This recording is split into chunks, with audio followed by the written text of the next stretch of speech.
Petrol pumps की चोरी total 4 तरीके से हो सकता है और चारों तरीके समझने के लिए आपको पेट्रोल पंप वर्किंग मैकेनिज्म तो समझना ही होगा। और पेट्रोल पंप का वर्किंग मैकेनिज्म समझने के लिए उसमें यूज होने वाली मशीन पर एक नज़र डालनी ही पड़ेगी। एक पेट्रोल पंप मैनुअली इन 3 पार्ट्स में डिवाइड रहता है। डिस्पेंसर की स्टोरेज टैंक पर है और कंट्रोलर बॉक्स से कि यहाँ लगी यह डिस्पेंसर मशीन है जो कि इस अंदर गांव टूली स्टोरेज टैंक से पाइप लाइन के थ्रू कनेक्टेड रहती है। कि इस डिस्पेंसर मशीन का काम कंट्रोल रूम में लगे इस कंट्रोलर को कमांड देना होता है कि स्टोरेज टैंक में लगे सबमर्सिबल पंप को स्टार्ट करें हैं और ऑयल को पाइपलाइन से डिस्पेंसर मशीन के नोजल तक भेजे। In this video I sponsored. यहाँ एक छोटा सा कैच है कि ज्ञान से समझना कि अगर आप कभी नोटिस करोगे तो पहले आपको डिस्पेंसर मशीन के डिस्प्ले में हर जगह एयरटेल दिखेगा, फिर डिस्प्ले यूनिट में ब्रिंग होगा और उसके बाद में 0 आएगा।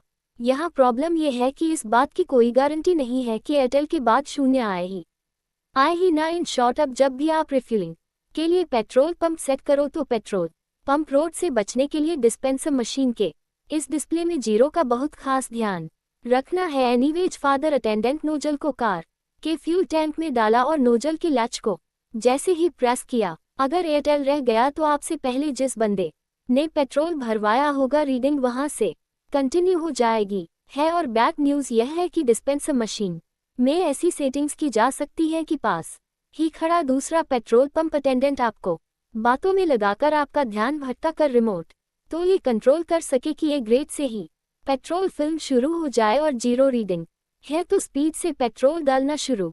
कि यहाँ पर सोचने वाली बात यह है 130 अंडर रोल स्टोरेज टैंक से पेट्रोल इस डिस्पेंसर मशीन तक कैसे आया है और क्या ये डिस्पेंसर मशीन सच में 1010 रुपये का ही पेट्रोल डालेगी तो क्यों ना। जब तक गाड़ी में पेट्रोल फील हो रहा है तब तक नेक्स्ट पेट्रोल पंप फ्रॉड को समझने से पहले इस फीलिंग स्टेशन का वर्किंग मैकेनिज्म समझा जाए तो कि पेट्रोल पंप काम कैसे करता है। ये समझने के लिए पहले आपको ये समझना होगा कि यहाँ लगी मशीन से आपस में कैसे कनेक्टेड है। कि यह जो डिस्पेंसर मशीन आप देख रहे हो यह इलेक्ट्रिसिटी से चलती है कि जिस पेन से मशीन पास में ही बने इस अंडरग्राउंड फ्यूल स्टोरेज टैंक से पाइप लाइन के थ्रू कनेक्टेड रहती है। इस पाइपलाइन से पेट्रोल स्टोरेज टैंक से मशीन के नोजल तक आता है कि पेट्रोल को इस टूरिस्ट पेंसिल डिस्पेंसर मशीन तक पहुंचाने का कंट्रोल रूम में लगे इसका टोटल बॉक्स का है आइसोट्रोपिक वायर से डिस्पेंसर मशीन और फ्यूल टैंक में लगी इस एसटीपी नमक डिवाइस से कनेक्टेड रहता है। कि इसका टोटल बॉक्स का काम डिस्पेंसर मशीन की कमांड को रिसीव करके इस रेस्टोरेंट पर लगी इस डिवाइस को कमांड देना होता है। पेट्रोल पंप अटेंडेंट ने जैसे ही कीपैड से एंट्री करने के बाद नोजल को उठाया तो डिस्पेंसर के लोअर कंपार्टमेंट में लगे इस बूट सूचना कंट्रोल रूम में लगे इसका टोट बॉक्स को सिग्नल भेजा कि डिस्पेंसर मशीन तक ऑयल पहुंचाओ। जैसे कंट्रोलर बॉक्स का सिग्नल एसडीपी को मिला तो स्टोरेज टैंक में लगी सबमर्सिबल पंप ऑटोमेटिकली चालू हो गट सबमर्सिबल पंप में लगी प्रॉब्लम में गई सबमर्सिबल पंप में लगी प्रॉब्लम में घूमना शुरू किया। यहाँ पर ऑयल को टैंक से उठाकर पाइप में ऊपर की ओर प्रेशर से भेजना शुरू कर दिया। कि यहाँ फ्यूल स्टोरेज टैंक की बात चल ही रही है तो दूसरे टाइप का पेट्रोल पंप रोड भी आपको समझा ही रूमा। कि इस बात में कोई दो राय नहीं है कि पानी नेफ्ता और वाइट कैरोसिन जैसे सब्सटेंस इसका यूज करके इस फ्यूल स्टोरेज टैंक में मिलावट बिल्कुल हो सकती है। लेकिन गुड न्यूज़ यह है कि आप के पास ये राइट है कि आप कभी भी पेट्रोल पंप मैनेजर को अप्रोच करके फिल्टर पेपर टेस्ट और डेंसिटी टेस्ट करवा सकते हो। प्रिंटर पेपर टेस्ट और कुछ नहीं, बस फ्यूल की प्योरिटी चेक करने का तरीका। कि इस टेस्ट में फिल्टर पर पेट्रोल की कुछ बूंदें डाली जाती हैं।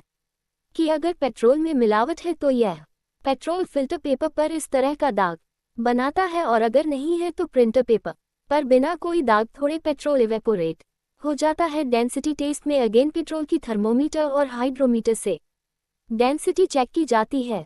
कि प्योर पेट्रोल की डेंसिटी 710 kg पर मीटर क्यूब से 770 की थी पर मीटर क्यूब तक रहती है। आप जब पेट्रोल रिफिल करवाते हैं तो डिस्पेंसर मशीन के डिस्प्ले सेक्शन में यहाँ पर भी डेंसिटी लिखी रहती है। कभी नोट करना यूनिसन के मिलावट के कैंसर से संबंधित आपको ये पता होना चाहिए कि यह चीज़ी है, यानी कि ऑटोमेटिक टैंक गैस एक मेटल की स्टिक होती है जिस पर ये 2 प्लांट होते हैं। इनका काम स्टोरेज टैंक में ऑयल और वाटर लेवल को नापना होता है। अब आप सोच रहे होंगे कि फ्यूल टैंक में वाटर का क्या काम संबंधित आपको ये पता होना चाहिए कि यह चीजी है, यानी कि ऑटोमेटिक टैंक गैस एक मेटल की स्टिक होती है जिस पर ये दो प्लांट होते हैं। इनका काम स्टोरेज टैंक में ऑयल और वाटर लेवल को नापना होता है। अब आप सोच रहे होंगे कि फ्यूल टैंक में वाटर का क्या काम। गवर्नमेंट को ये पता नहीं चल पाता था है कि इस पर्टिकुलर पेट्रोल पंप के स्टोरेज टैंक में सिर्फ प्योर पेट्रोल ही है या किसी प्रकार की मिलावट कर रखी है।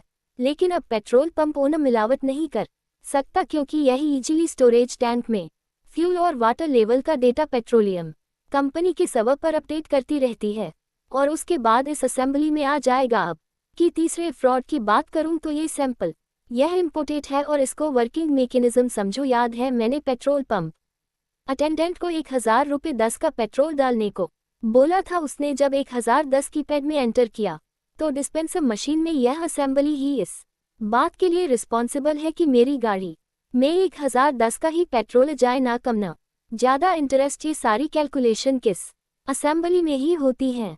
एक गुड न्यूज़ यह है कि यह असेंबली लीगल मेट्रोलॉजी डिपार्टमेंट के द्वारा सीधे रहती है।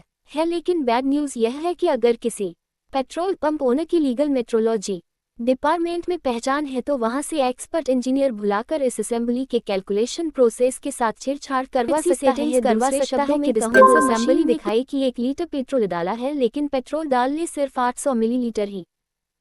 कि इस रोग से बचने का तरीका यह है कि आपको अगर कभी भी ऐसा लगता है कि आपकी गाड़ी में पूरा पेट्रोल नहीं डाला गया है और आपके साथ और हुआ है, तो आपके पास ये राइट है था कि आप पेट्रोल पंप मैनेजर से उनके पास रखे 5 लीटर के कैन बेसिन नोजल से पेट्रोल करवा कर चेक कर सकते हो कि आपके साथ कोई फ्रॉड तो नहीं हुआ है। निवेश असेंबली से आगे बढ़ते हुए ये पेट्रोल सीधा 100 असेंबली में जाएगा। सोलेनाइड असेंबली के बाद आगे बढ़ता हुआ इस पार्क में आ जाएगा है और फाइनली इस ब्रेकअवे से गुजरता हुआ इस पाइप में आ जाएगा। फिर इसके आगे तो असली आपको देख ही रहा है कि हॉसपाइस नोजल में आ जाएगा और नोजल से गाड़ी के पेट्रोल टैंक में। नोट करने वाली बात यह है कि चौथा फ्रॉड इस पूरे प्रोसेस से हट के डिस्पेंसर मशीन के इस ऊपर वाले पार्ट में होता था।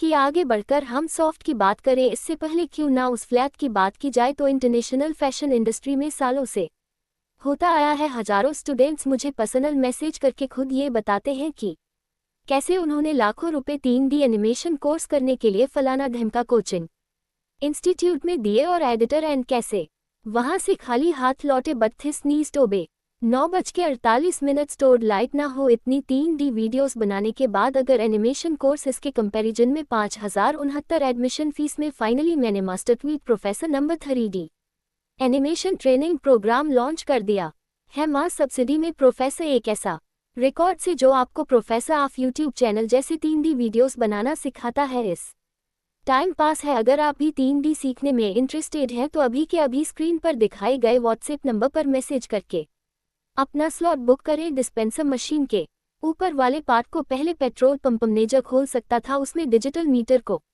मैनिपुलेट करने के लिए मालिशियस सॉफ्टवेयर इंस्टॉलेशन कर सकता था। फॉर एग्जाम्पल डिजिटल मीटर में रीडिंग सुपर फास्ट होगी